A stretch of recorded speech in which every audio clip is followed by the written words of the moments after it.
This is the Adizero EVO SL, and it just might be the best shoe of 2025.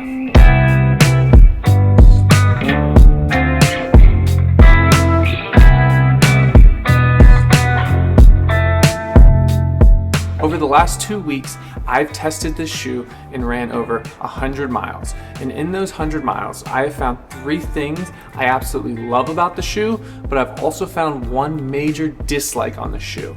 There's one clear-cut reason this shoe has become so popular, and that's because it uses one of the best foams in all of running, Lightstrike Pro.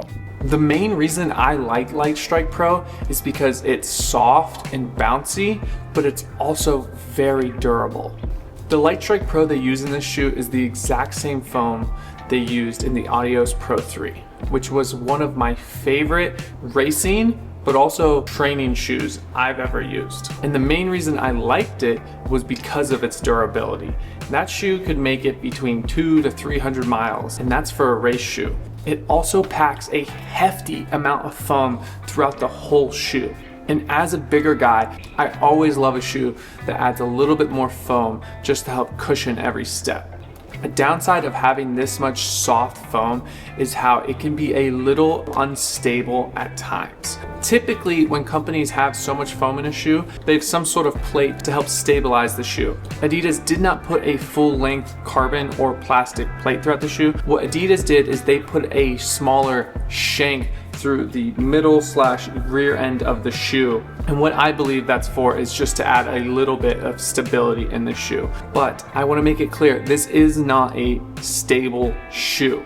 Personally, I'm happy they didn't put a plate throughout the shoe just because I'm not looking for a race day shoe.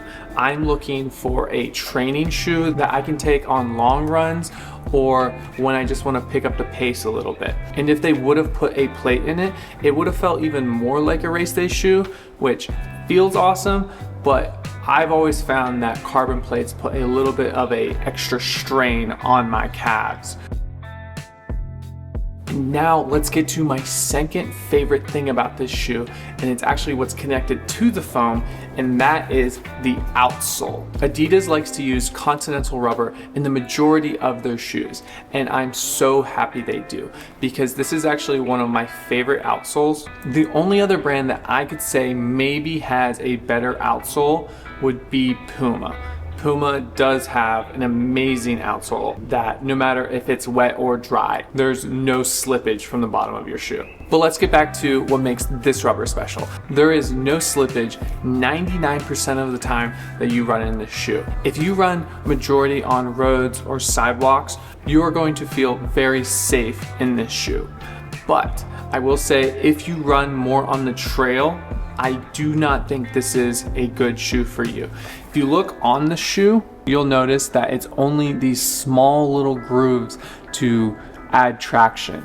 And my guess is, if you're running on something like a dirt path, I don't think that's gonna be enough to get grip on the ground. If you ran on a trail in this shoe, I would love to hear your experience.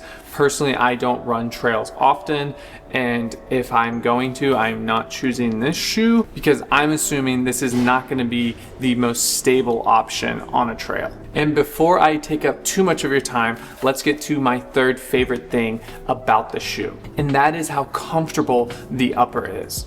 In past Adidas shoes, my least favorite thing about them were their uppers / their heel counters. They were very harsh on my foot. The heel area would give me blisters, and I also know I'm not the only person to experience this. It was bad enough where I loved the midsole and the outsole, but I would never recommend a Adidas shoe to somebody just because I didn't want to risk telling someone to get a shoe that might destroy their feet. But Adidas fixed all those issues in the Evo SL. This upper is extremely comfortable, and this heel counter or cup, whatever you call it, is very plush. It's very soft. It's almost the opposite of a race day feel. It's pretty roomy where there is a little bit of slippage or movement in the shoe, but with it being just a trainer or a long run shoe for me, it I'm okay with that. I would 100% choose the comfort over the glove-like feel of past Adidas shoes. And now that I've told you my 3 favorite things about the shoe, it is time to tell you my 1 dislike of the shoe. And it's the tongue of the shoe. Now, I know that sounds like such a small thing and shouldn't be that big of a problem, but this tongue has multiple problems with it. First off, it moves a decent amount when you run. It's not to the point where you can't run in the shoe, but it is the point where if you're stopping at a red light, you will want to fix it. So, not that big of a problem. Where the bigger problem lies is actually in the front of the tongue. The front of the tongue has this spot where it says Adizero on it.